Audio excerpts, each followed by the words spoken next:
More than 800 years after her death, Saint Cecilia remains one of the most widely recognized figures in Christian tradition, celebrated annually on November 22nd as the patron saint of music.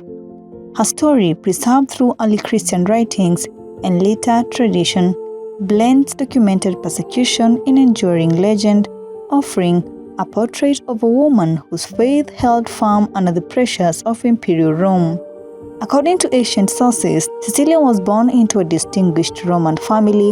While little is certain about her early life, tradition maintains that she had committed herself to Christian virginity from a young age. Despite this vow, her parents arranged a marriage to a noble pagan named Valerian, a common practice in Roman society intent on maintaining family alliances. On her wedding day, amid the standard Roman celebrations, Cecilia is said to have silently prayed and sung in her heart to the Lord, a detail that centuries later would inspire her designation as music's patron saint. Following the wedding, Cecilia revealed her vow to Valerian and told him that an angel protected her purity. Rather than dismissing her claim, Valerian visited Pope Urban I, then operating in secrecy due to anti-Christian laws, and was baptized. Upon returning, tradition says he did indeed witness Cecilia's heavenly guardian. Valerian's brother, Tiberius, soon joined them in the faith. Both brothers worked with Cecilia to provide aid to persecuted Christians and to bury executed believers, an activity forbidden under Roman law. The charitable activities quickly caught the attention of Roman officials. The perfect Almachius, known in Christian texts for his hostility towards the faith, condemned Valerian and Tiberius to death. Contemporary historians note that although the precise details of their trials remain uncertain, mass persecution of Christians did intensify during certain periods of the 2nd and 3rd centuries. Cecilia, however, was not spared. After the executions of the two brothers, she continued using her home as a meeting place for Christians. When this became known, authorities ordered her arrest and execution. Multiple accounts describe her death as unusually prolonged.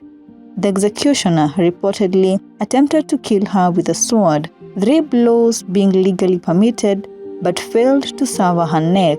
Gravely wounded, Cecilia lived for 3 days, during which she continued to encourage fellow believers and distribute her possessions to the poor.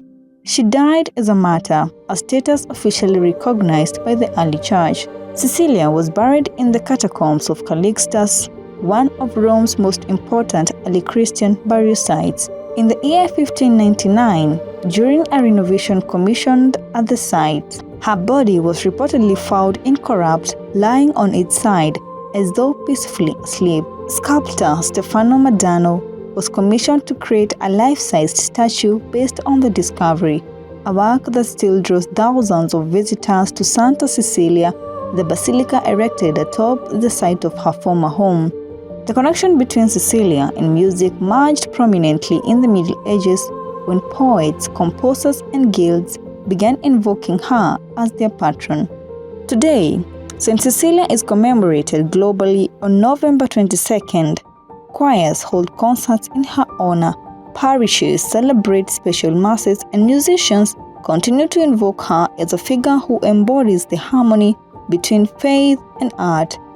Though historians continue to examine the boundary between fact and legend in the story of her life, Cecilia's impact remains undeniable. Her narrative, rooted in courage, devotion, and the quiet strength of conviction, continues to resonate across centuries, much like the music she is believed to inspire.